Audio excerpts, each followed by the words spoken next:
All right, come on. We're going to go to the Southern Rhone, dive deep on the Cotes du Rhone.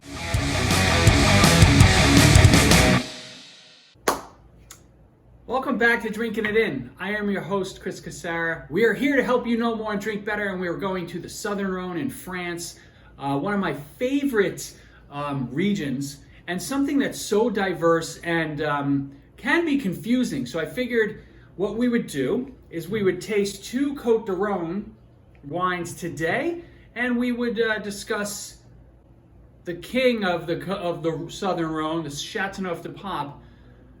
Probably follow up a video soon tasting this specifically.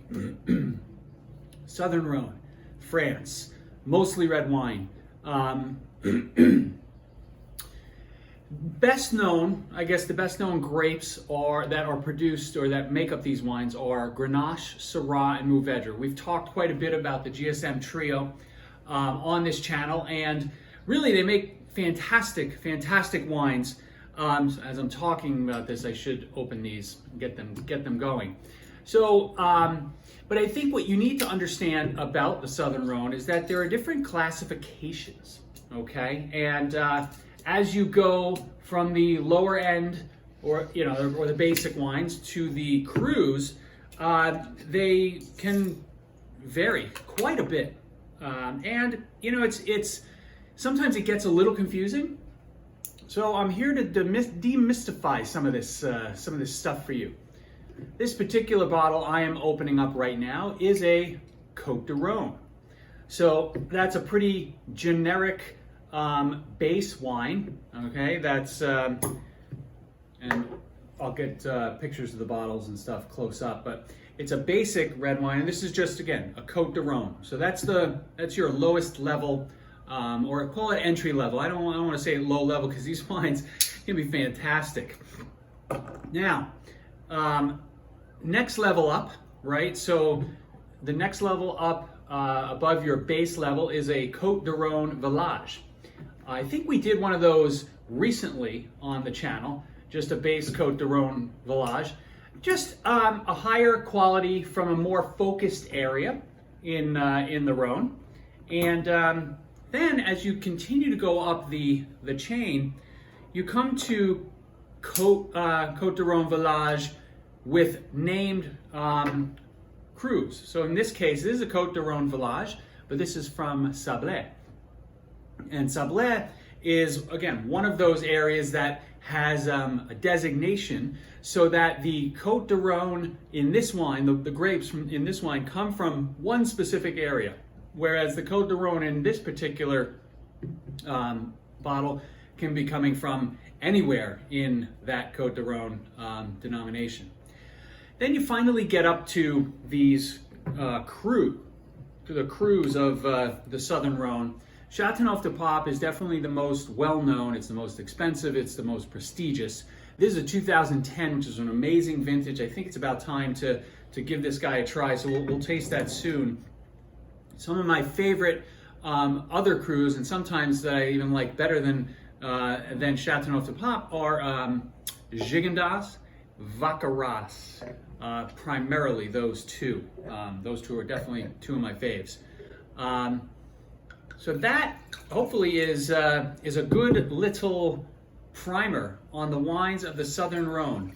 I think, and we're going to see how these two taste. We're going to see if in theory I like this one better than this one, if it has more symbols of quality. I think what you have to understand about the Cotes du Rhone is you can get a regular old Cotes du Rhone for like $8 to $15, $16.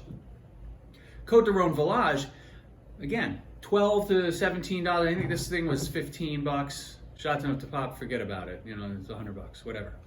All right, let's. I don't know if these. This wine does not tell you what the grape mix is. I'll see if I can do some research and put it down here. This guy is 80% Grenache and 20% Syrah. Now, let's get a little air in these guys. This wine is noticeably darker than the Sablet. Interesting. So that would tell me that it probably has less Grenache, more Syrah, perhaps some Mourvedre, which both of those are darker in color than Grenache typically.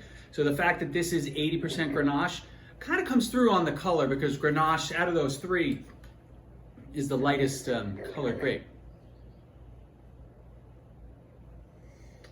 It's just pretty. So there's a bit of an intoxicating baking spice and blackberry note. There's a touch, there's almost a note of sourness. So if you, sometimes we talk about sour cherries when we talk about wines from Sangiovese. In this case, I'm almost getting like sour blackberries. You can almost tell that when you taste this wine, it's going to be tangy. All right.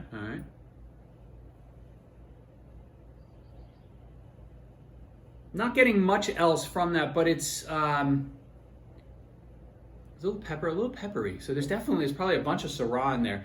It's a really nice nose. I didn't expect that to be so vibrant right out of the bottle. Let's see what this guy gives us. Yeah, this almost has a Pinot Noir vibe. Very strawberry. I don't know if I am smelling strawberries, but for me, Grenache always has strawberry characteristics. Hopefully I didn't just go into this thinking that, so I'm just telling you what I'm thinking as opposed to what I'm actually smelling. Noticeably lighter, pretty, like potpourri, flowers, strawberries.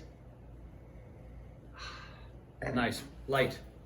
I say light, but this is 14.5% alcohol. This one is 14.5% alcohol. So because Grenache is probably a pretty big part, or is a big part of the blend, Grenache tends to make higher alcohol wine. So let's give this one a taste.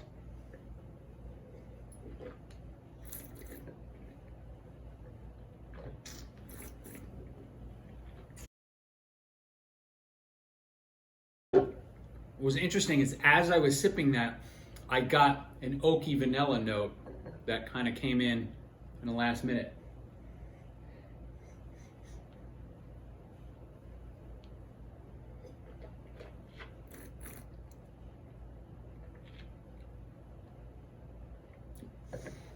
Nose is much, much better than the palate. This is serviceable. There's a decent amount of fruit. It's a little tangy. There's some acid. There's almost a little peppery spice. So there's plenty going on in this wine. The finish is pretty short though. It's already gone. Again, $9. So I'm not expecting, a terribly long finish. As this sits in my mouth, the peppery note almost becomes a little more spicy and a little more, not quite tasting like jalapeno, but a jalapeno heat.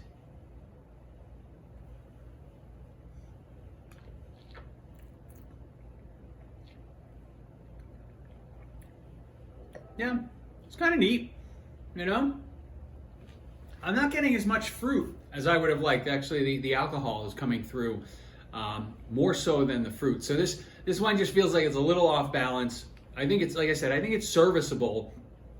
But, it's okay. It's okay. Let's taste this guy. Oh, I should have mentioned, I have had this wine, not this vintage, so this is a 2020, this was a 2019. I've had this wine before. I've had the Piaugier Sablet in a restaurant in New York at least 5 years ago. So it was probably, maybe 2015, 16 vintage, something like that.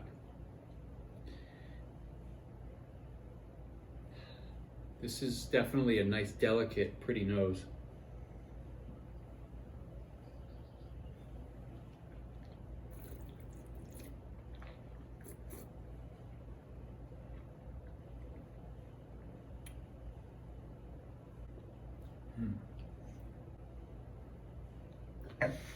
Spicy note is there. Peppery spiced, that's nice. A decent amount of red fruit, not distinguishing itself as strawberry, more of like kind of like a strawberry cranberry type of mix. It's tart. There's some acid there, there's some tartness. Not the longest finish ever, marginally more than this one. A totally different mouthfeel though. There was an initial attack of heat that sort of had that spiciness to it. The alcohol is much better integrated into this one. So I'm, again, tasting more fruit than alcohol, whereas this one, I think the alcohol was a bit overshadowing to the fruit.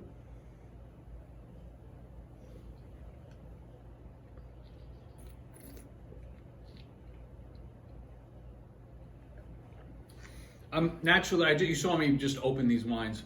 I'll give them a little air, come back to them. I think if there's any noticeable difference, I'll type up some notes at the end of this particular video, but I hope that I gave you a decent lay of the land on the Southern Rhone. Like I said, we'll come back to this 2010 Chateauneuf-du-Pape very soon. It might be the next video, it might be a couple after this one, but it's definitely going to be soon, so we continue to focus on France, so you don't think this is an Italian wine channel. I'd like to encourage you to like and subscribe. It would mean a lot to me if you hit either of those buttons. I mean, I appreciate all of the love, the commentary.